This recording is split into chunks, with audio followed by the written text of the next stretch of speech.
Hey everyone! If you've ever been curious about nuclear magnetic resonance or NMR, you're in the right place. Today, I'm going to help you unlock the secrets of NMR through some specially crafted multiple-choice questions that will test your understanding and help clarify this complex topic. So let's dive right in. First off, what exactly is NMR? It's a phenomenal technique used by scientists to get a closer look at the molecular structure of compounds. By using a powerful magnetic field, NMR helps us visualize the arrangement of atoms within a molecule.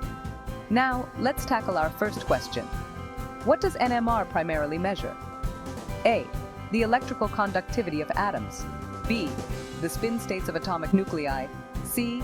The molecular weight of compounds. Or D. The temperature of chemical reactions.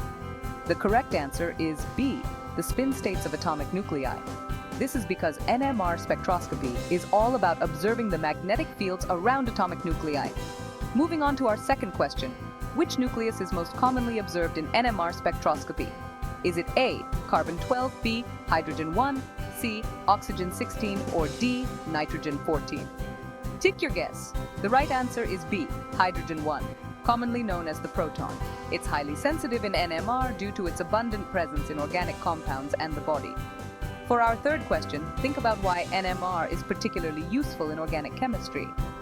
Is it because A, it can create 3D models of molecules, B, it identifies ionic bonds in salts, C, it helps determine the structure of organic molecules, or D, it changes the physical state of compounds?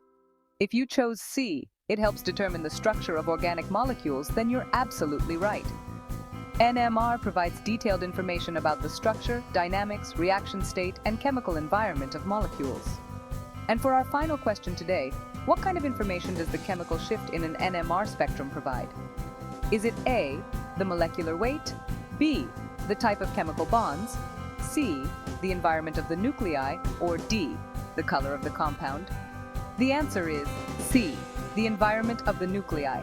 Chemical shifts tell us how the magnetic field experienced by nuclei is influenced by the surrounding electronic environment. All right, that wraps up our quick dive into the world of NMR through multiple choice questions. I hope these questions helped clarify how NMR works and why it's such a powerful tool in science. Thanks for tuning in, and remember, keep questioning and keep learning. See you next time.